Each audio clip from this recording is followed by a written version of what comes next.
Episode 64. Just think about it. If cultivators could attack ordinary people at will, would your so-called three overlords of Lanzhou, the three great gangs of Jiaiwen City, even still exist? Wouldn't they have been wiped out long ago by cultivators with ill intentions? But that's just your speculation, young master.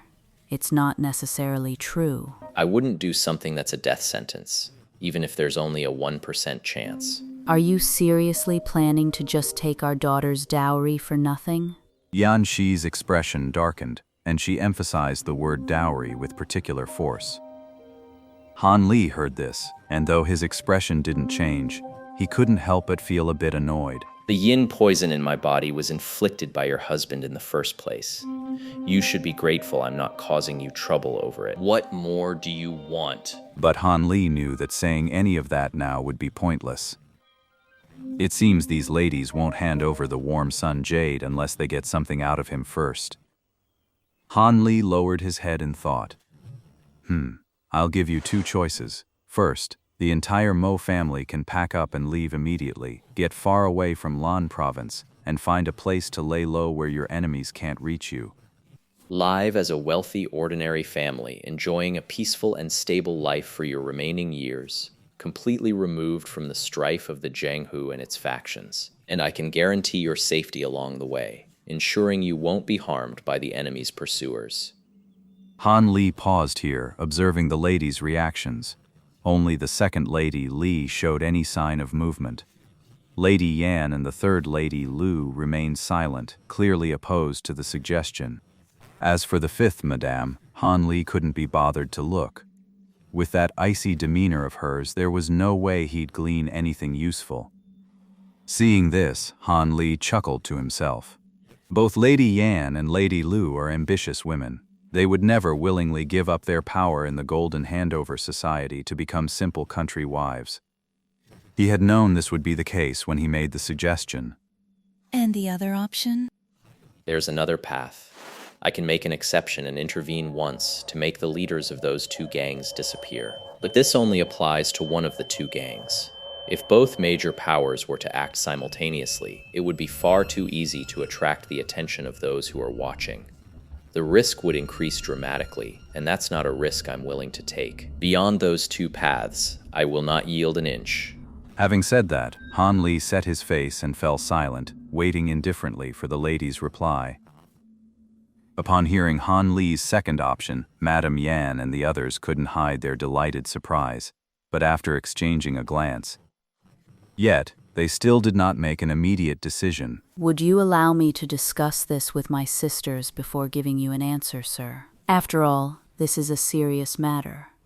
We must consider it carefully.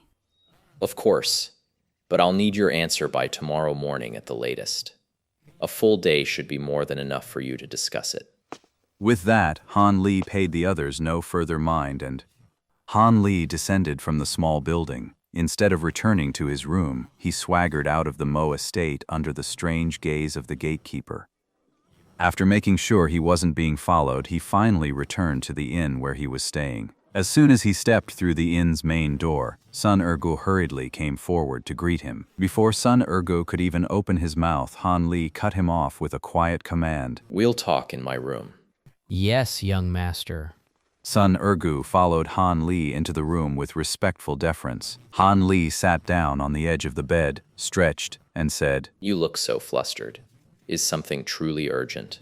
Young master, I truly have a matter of the utmost importance to report to you. Just say what you have to say. Stop being so cryptic. It's not that I'm trying to be mysterious. It's just that something truly momentous has happened. I've got solid intel. A whole bunch of immortals are gathering near Jiayuan City for some kind of celestial convention. I heard that any ordinary mortal who attends this gathering can ascend to immortality on the spot, becoming one of the immortals. Immortals?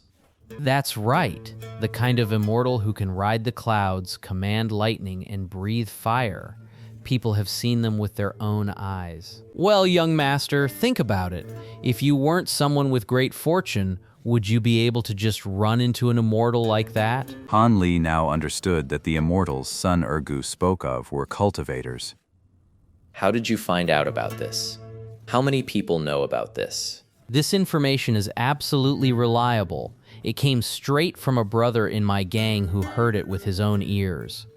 But our gang leader, fearing the wrath of the immortals, has placed a gag order on it. Only the top brass of the Siping gang are supposed to know. And I only got this tip from a high-ranking member who had a bit too much to drink. I figured a distinguished person like yourself would be interested, so I rushed right over. I won't forget your effort. But first, explain in detail. Which gang and how did they manage to hear this news without the immortals noticing? I heard it from a high-ranking member when he was drunk. Here's how it went down. The gang boss who got the tip was a small-time leader in the Siping gang. A few days ago, he went to the western outskirts for a big score, but the intel was bad, see?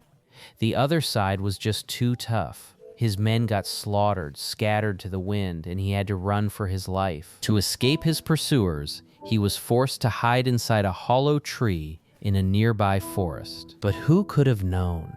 Before the enemy could even show up, a monstrously huge two-headed eagle suddenly descended from the sky. The sheer horror of that giant eagle's appearance scared the soul right out of that gang member. In that critical moment, he was clever enough to think of using the turtle breathing technique to prepare himself for a state of suspended animation, hoping to evade the monstrous eagle's detection.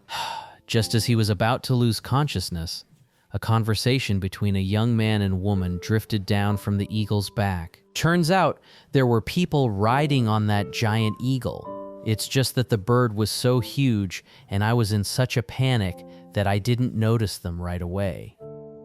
In his dazed state, he overheard something about an immortal assembly. That's when he realized this man and woman were immortals. But by then, the turtle breathing technique had fully taken effect. He didn't wake up again until the next morning. The man, the woman, and that strange eagle were long gone. Well, he returned to the gang, dejected. As soon as he got back, he couldn't help but tell his superior about it. And his superior, well, he didn't dare hide it either, so he reported it to the gang leader. That's when the order for a gag came down. Sun Ergu didn't dare embellish the tale, and honestly recounted the story he'd heard to Han Li. Han Li listened, his face a mask of calm, but inside, his heart was racing uncontrollably. A gathering of cultivators for the grand competition. This is truly a once-in-a-century opportunity. If I could attend, I'd finally get a real glimpse into the world of cultivators. No more stumbling around in the dark like a blind man, groping my way down the path of cultivation. Han Li suppressed his excitement, thought for a moment, then asked with feigned calm, "Did that person hear when and where the Immortals' gathering is to be held?" As for the timing, I don't think they mentioned that. But from the way they talked, it sounded like it would be soon. As for the location, I don't think that was mentioned either. Han Li frowned. It seemed Sun Ergu's information wasn't precise and was definitely missing a lot of details. He lowered his head in thought for a moment, then a brilliant idea suddenly flashed through his mind. Sun Ergu, I've been very satisfied with your work these past few days. Reporting this final piece of news is a particularly significant contribution. Therefore, I intend to reward you handsomely. Sun Ergu's heart leaped with joy, and a wide grin spread across his face. Who would have thought that just passing along a few bits of gossip would earn me the favor of this big shot, and now he's planning to reward me handsomely. Working for this guy is turning out to be a real pleasure. I wonder what kind of reward he'll give me. What, is he planning to shower me with gold and jewels? How would you like to be the leader of the Siping gang? Han Li's words were like a thunderbolt from the blue, astonish, leaving Sun Ergu's face drained of color and his soul fleeing his body. Young master, you must be joking. Please don't tease me, sir. I'm utterly unworthy. How could I possibly be qualified to be a gang leader? Why not? With me backing you up, taking over a small gang like the Siping Society should be a piece of cake. Or would you rather stay a small-time dock boss for the rest of your life? Sun Urgu's face was a storm of emotions at these words: surprise, fear, and above all, a fierce, burning excitement. What man doesn't dream of the day he can have beautiful women at his side, hold great power in his hands, and control the life and death of others? The deepest ambition buried in Sun Ergu's heart was instantly ignited by Han Li's few words. But he had his reservations, so he didn't immediately agree to Han Li. Well, our gang leader and his 3 top enforcers are no pushovers. Are you sure you can take them down, young master? Subdue them? Is that really necessary? Just kill them all. Han Li sneered, treating them as if they were mere weeds. Seeing this, Sun Ergu couldn't help but shiver. This young master's bloodlust is truly formidable. If I don't agree, I'll probably be dealt with on the spot. Since you honor me so, young master, I'll sell you my life. I'll follow your every command. Under Han Li's combination of carrot and stick, Sun Ergu was finally willing to take the risk. Good. That's more like it. Give me a time when your gang leader is usually out. Well, there is. He's been heading to the most popular brothel in the West City, the Shaoshang House, every afternoon these past few days. I hear he's become quite taken with their top courtesan, Little Gold Branch. It's just that the 3 great protectors accompany him there as well. That could be a problem. Maybe we should wait a few more days, find a better opportunity.